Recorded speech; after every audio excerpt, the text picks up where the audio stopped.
राजा ने तोता को केवल 5 दिन की अनुमति दी और कहा, तुम 5 दिन में अपने परिवार वालों से मिलकर लौट आना। इसके बाद तोता 5 दिन के लिए अपने माता पिता के पास चला गया।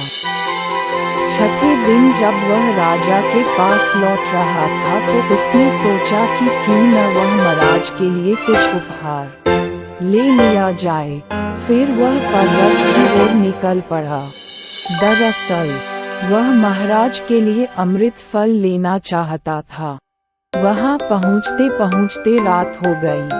तोता ने पर्वत पर पहुंचकर फल तो ले लिया, लेकिन रात हो जाने के कारण वह आगे नहीं बढ़ा और वहीं रुक गया।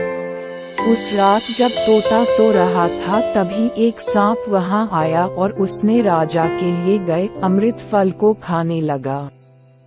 सांप ने फल को खाया, इस कारण उस फल में जहर फैल गया था। हालांकि तोते को इस बात की भनक तक नहीं थी। अगली सुबह जब वह जगा तो फल लेकर महल की ओर चल पड़ा।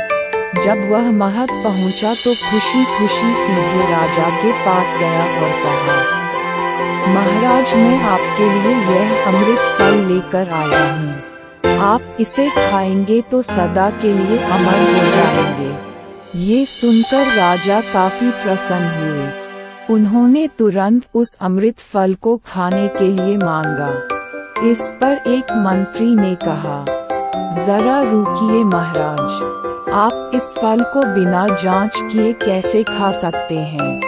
एक बार यह देख तो लीजिए कि तोता द्वारा लाया गया यह अमृत फल सही है या नहीं। राजा उस मंत्री की बात से सहमत हुआ और कहा कि तुरंत इस फल को एक कुत्ते को खिलाया जाए। राजा का आदेश पाकर सैनिक ने फल का एक टुकड़ा कुत्ते को खिलाया। फल खाते ही कुत्ते की मौत हो गई। ये देख राजा गुस्से से आग बबूला हो गया।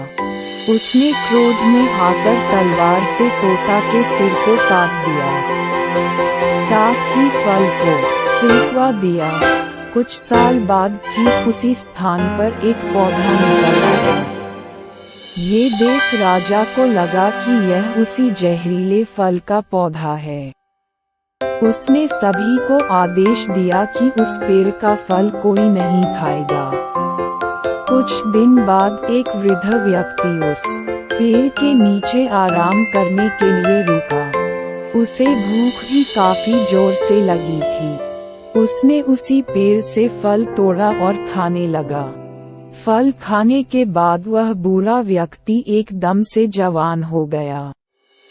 राज ने जब ये देखा तो वह आश्चर्यचकित रह गया। उसे समझ आ गया कि वह फल जहरीला नहीं था। उससे बहुत बड़ी गलती हो गई। उसने बिना सच्चाई जाने तोता को मार दिया। इसे लेकर उसे काफी पछतावा भी हुआ। इसके लिए वह मन ही मन खुद को कोसने लगा। इधर तीसरे राजकुमार की कहानी खत्म होने के बाद राजा हरिशंकर ने उसे ही अपना उत्तराधिकारी नियुक्त किया। इसके बाद